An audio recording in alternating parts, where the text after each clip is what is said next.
कल रात पूरे गांव ने अपनी आंखों से देखा था। राघव की लाश जल रही थी। आग इतनी तेज थी कि कोई शक नहीं बचा कि वो मर चुका था। लेकिन अगली सुबह ठक ठक की आवाज उसके दरवाजे पर दस्तक हुई। राघव की पत्नी ने दरवाजा खोला और जैसे ही उसने बाहर देखा, उसकी चीख निकल गई। दरवाजे पर राघव खड़ा था। वही चेहरा, वही कपड़े, लेकिन उसकी आंखें पूरी तरह से काली थी। उसकी पत्नी ने कहा। उसकी पत्नी कांपती हुई आवाज में बोली, तुम तो मर गए थे ना? राघव बोला, मर तो गया था। राघव ने बोला, मर गया था या मार दिया गया था? कुछ ही देर में पूरा गांव इकट्ठा हो गया। कोई पास आने की हिम्मत ही नहीं कर रहा था। भीड़ में से एक आवाज आई, अगर ये जिंदा है तो जिसे हमने जलाया वो कौन था?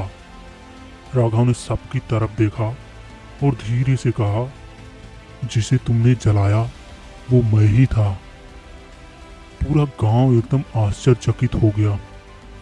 तभी किसी ने चिल्लाकर कहा, ये इंसान नहीं, ये इंसान नहीं है, ये कुछ और है। राघव आगे बढ़ा और अपना हाथ आगे किया।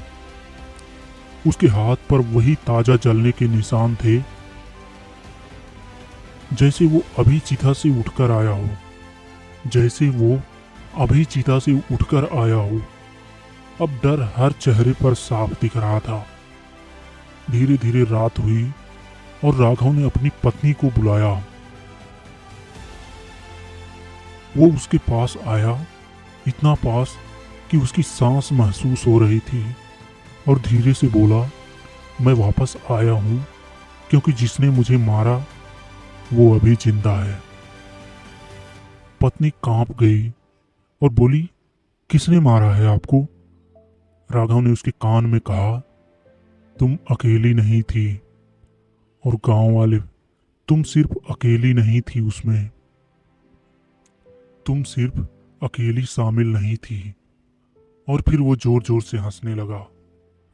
तुम सबने मिलकर मुझे मारा था, जहर देकर, और फिर जला दिया था। अब भीड़ में खड़े हर इंसान की आंखों में डर था, क्योंकि वो जानता था।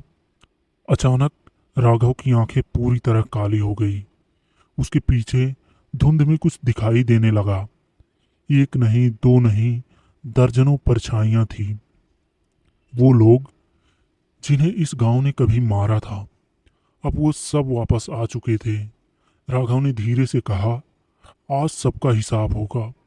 अगली सुबह पूरा गांव खामोश था। जब दरवाजे खोले गए तो हर घर में लाशें पड़ी थी। कोई भी जिंदा नहीं बचा था। और गांव के बीच एक दीवार पर खून से लिखा था, अब हिसाब बराबर हुआ।